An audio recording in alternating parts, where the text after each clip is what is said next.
முருகன் பக்தர்கள் அனைவருக்கும் அன்பு வணக்கங்கள். என் அன்பு குழந்தையே, உன் உயிரான துணை இப்பொழுது ஒரு பிரச்சனையில் சிக்கி தவித்து கொண்டு இருக்கின்றது. மகிழ்ச்சியாக இருந்த பொருளாதாரத்தில் இப்பொழுது மோசமான நிலையை அடைந்து இருக்கின்றார். இத்தனை நாட்களாக உங்களுக்காக கஷ்டப்பட்டு உழைத்து இப்போது நஷ்டம் ஏற்பட்டு உள்ளது. அந்த பிரச்சனையை உன்னால் மட்டுமே சமாளிக்க முடியும் தங்கமே. இந்நேரம் அவருக்கு உறுதுணையாக இருந்து அவருடைய பிரச்சனை என்னவென்று முழுவதுமாக அறிந்து கொள் தங்கமே. அப்போதுதான் அவருடைய மனம் சமநிலை அடையும். எனக்காக இவள் இருக்கிறாள் என்ற தைரியம் அவருக்கு வரும். அனைத்து பிரச்சனைகளிலிருந்தும் அவர் வெளியே வந்து விடுவார். அதனால் இப்பொழுது அந்த பிரச்சனையை உன்னால் மட்டுமே தீர்க்க முடியும். அதை தீர்த்து வைத்துவிடு தங்கமே.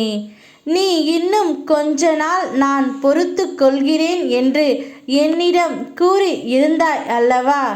அப்படி நீ பொறுத்து கொண்டதால் சில கர்ம வினைகளை ஏற்று நீ அனுபவித்து விட்டதால் அவை அனைத்தும் இப்பொழுது முடிவுக்கு வருகின்றன.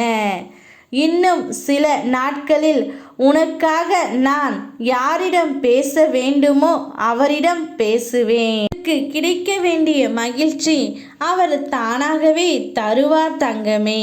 பிரச்சனை காலத்தில்தான் நீ கூட இருக்க வேண்டும். அன்பாகவும் ஆறுதலாகவும் இரு. நல்ல மருந்தாகவும் உன் துணைக்கு நீ இப்பொழுது இருக்க வேண்டும். இது கர்ம வினையால் இப்பொழுது பிரச்சனையில் சிக்கி தவிக்கின்றார். இந்த கர்ம வினை தீர சில நாட்கள் இருந்தாலும் என்னுடைய பணி அதன் முன்பே ஆரம்பித்து விடும். நான் உனக்காக அதை செய்ய ஆரம்பித்து விட்டேன். மகிழ்ச்சியாக இரு, சாந்தம் கொள். எதற்கெடுத்தாலும் மனதில் பதட்டத்தை வைத்துக்கொண்டு வாடாதே. பதற்றத்துடன் தேடும்போது எதுவும் கிடைக்காது. நிதானமாய் தேடும்போது எதுவும் சுலபமாக கிடைக்கும். வாழ்க்கையும் அப்படித்தான் தங்கமே. நிதானமாகவே இரு. மனதை அமைதியாக வைத்துக்கொள்ள பழகு. அமைதியின் போதுதான் வாழ்க்கை தேடலுக்கு விடை தெரியும். என்னை முழுமையாக மனதில் நம்புகிறாய்.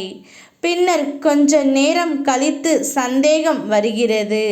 நடக்குமா என்று நீயோ ஏதோ முயற்சி எடுத்துக்கொண்டு பதட்டத்தோடு ஓடுகின்றாய்.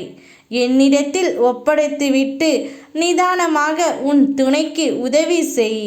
நிச்சயம் அனைத்தும் கைகூடி வரும். நான் இருக்கின்றேன். யாம் இருக்க பயமேன். ஓ முருகா.